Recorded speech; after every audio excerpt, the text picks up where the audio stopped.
बिलासपुर के मस्तूरी थाना क्षेत्र के ग्राम गतौरा से एक ऐसा मामला सामने आया है जिसने पुलिस प्रशासन की निष्पक्षता पर गंभीर सवालिया निशान खड़े किए हैं।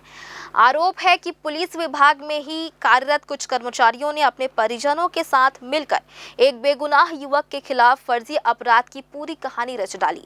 रंजिश के चलते न केवल खुद को चोट पहुंचाई गई बल्कि प्रभाव का इस्तेमाल कर 10 घंटे की देरी से एक गंभीर धारा में FIR भी दर्ज करा दी गई। अब इस मामले में पीड़ित पक्ष ने बिलासपुर SSP के पास पहुंचकर CCTV फुटेज और मोबाइल लोकेशन के आधार पर दूध का दूध और पानी का पानी करने की गुहार लगाई है। आइए देखते हैं क्या है पूरा मामला। शिकायतकर्ता के अनुसार यह पूरा मामला आपसी विवाद को रंजिश में बदलकर एक पक्ष को सलाखों के पीछे भेजने की गहरी साजिश है। आरोप है कि इकबाल खान नामक व्यक्ति ने अपने बड़े पिता और भाई जो स्वयं पुलिस विभाग में कार्यरत है उनके साथ मिलकर 26 फरवरी को एक काल्पनिक घटना तैयार की। शिकायत में कहा गया कि इकबाल खान ने सुबह 8 से 9 बजे के बीच मारपीट होने का दावा किया है, जबकि उस स्थान पर लगे CCTV फुटेज में ऐसी किसी घटना का नामो निशान नहीं है। पीड़ित पक्ष का सीधा आरोप है कि आरोपी पक्ष ने पुलिसिया रसूख का फायदा उठाते हुए खुद के शरीर पर चोट पहुंचाई और उसे वास्तविक घटना का रूप देकर नंचू उर्फ शंकर राठौर के खिलाफ फर्जी रिपोर्ट दर्ज करा दी। रिपोर्ट बनाकर भाई का अंदर करवा दिए हैं, अंदर कर दिए हैं। कहा हो इस पूरा घटना बताना। घटना ये हुई 24 तारीख के मतलब बात हुई, झगड़ा वाद विवाद झगड़ा झुमटा हुई। दोनों हमन गए आई थाना, वो आई दोनों पक्ष मतलब रिपोर्ट हो गए और वो दिन समझौता हो गए।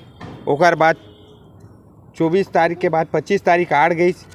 26 तारीख के ये अपने आपका चाकू मार के फिर थाना गए। थाना में रिश्तेदार का नाम है बताओ। ओकर नाम इकबाल आया 26 को और भाई चाकू मारे है कह के सीधा अपने आप का काट फीट के चाकू एमा ब्लेड में चाकू में काट के गए चलिस थाना। और थाना जाके तहाँ का गए थे रिपोर्ट करिस।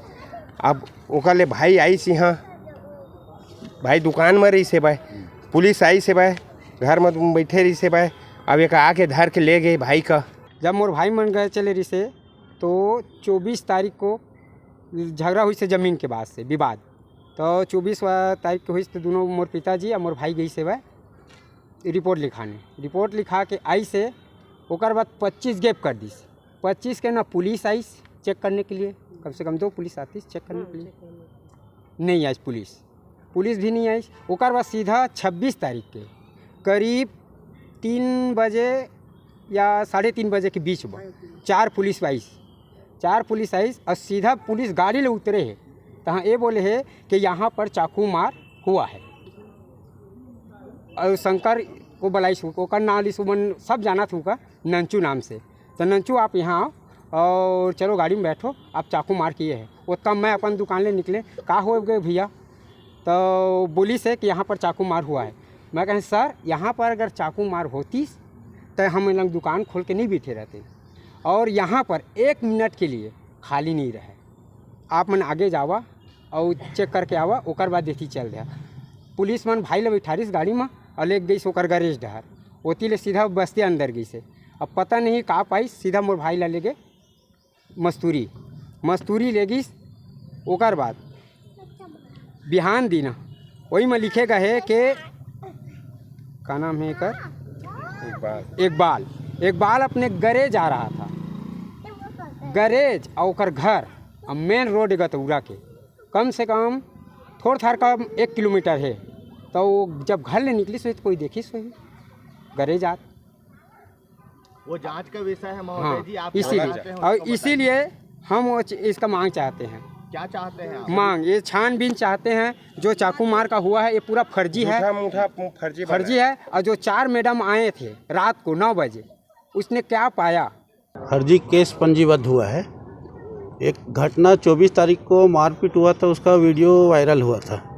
उस केस पे दोनों पक्ष का रिपोर्ट करने गए थे तो एक पक्षी कार्रवाई हुई थी, उसमें जमानती धारा लगा था शंकर राठौर के विरुद्ध। उसके बाद 26 तारीख को इकबाल खान नाम का लड़का है, उसी ज़मीन से संबंधित है, तो वो अचानक रिपोर्ट करने गया थाने की मेरे को चाकू मार दिया। वो लोग शंकर राठौर मेरे को चाकू मार दिया। थाने में मैं था उस टाइम, मेरे को भी लगा कि चाकू मारा है तो गलत किया है, घटना जो हुआ था सो हुआ था। उसके बाद जब मैं गांव आया तो मेरे को पता चला कि ऐसा घटना हुआ ही नहीं है। Madhulika Singh madam additional SP madam जांच पे गए थे, वहाँ कोई प्रकार का घटना होना नहीं पाया गया है। उसके बाद भी शंकर राठौर को उठा के थाने ले गए। मधुलिका सिंह मैडम टीआई साहब को बोले थे कि फर्जी केस दर्ज करा रहे हैं, वहाँ ऐसा कुछ घटना हुआ नहीं है। वहीं पे सीसीटीवी लगा हुआ है और वहाँ पे हमेशा कम से कम 50 लोग रहते हैं, 10 दुकान है वहाँ पे। क्या चाहते हैं आप? उसमें क्या सीसीटीवी फुटेज निकाल के और लोगों से, आसपास के दुकान वालों से बयान पंजीबद्ध करके निष्पक्ष जांच की मांग चाहते हैं। जो घटना हुआ ही नहीं है उस पर केस, गैर जमानती धारा पे केस कैसे दर्ज कर लिया गया? ये पूरा केस फर्जीवाड़ा है। इस पर थोड़ा एक एंगल आ रहा है, धार्मिक एंगल ये आ रहा है। जो इकबाल खान है उसका बड़ा पिताजी टीआई था, उसका भाई क्राइम ब्रांच में है, कहीं दूसरी जगह पोस्टिंग है। और अजरुद्दीन साहब पे इस केस पे सीधा सीधा उंगली उठ रहा है कि वो अपने धर्म के आधार पे या जाति के आधार पे झूठा केस दर्ज किए हैं। क्योंकि जब Madhulika Singh madam additional SP वहाँ पे सीधे सीधा बोल के आए कि पूरा केस फर्जीवाड़ा है, घटना हुआ ही नहीं है। उसके बाद इनको आश्वासन दिया गया कि कोई केस दर्ज नहीं होगा, रात भर रहेगा, सुबह छोड़ देंगे। फिर गैर जमानती धारा लगा के उसको सीधे न्यायालय में पेश करके जेल भेज दिया गया। हैरानी की बात यह है कि जिस घटना का समय सुबह का बताया जा रहा है, उसकी रिपोर्ट घटना के करीब 10 घंटे बाद शाम 6 बजे दर्ज की गई। आवेदन में यह भी आरोप लगाया गया है कि थाना प्रभारी और आरोपी पक्ष एक ही जाति के होने के कारण पुलिस ने शिकायतकर्ता की दलीलों को अनसुना कर दिया और केवल एक तरफा कार्रवाई की। अब एसएसपी रजनेश सिंह से मांग की गई है कि आरोपी इकबाल खान और उसके फर्जी गवाहों का घटना के समय का मोबाइल लोकेशन निकाला जाए, जिससे यह साबित हो सके कि वे उस समय वहां मौजूद ही नहीं थे। पीड़ित परिवार का कहना है कि अगर मेडिकल रिपोर्ट में चोट के समय और सीसीटीवी की बारीकी से जांच हो तो वर्दी की आड़ में रची गई यह साजिश बेनकाब हो जाएगी। ग्रैंड न्यूज के लिए कैमरामैन अमर ध्रुव के साथ पिंटू दुबे की रिपोर्ट।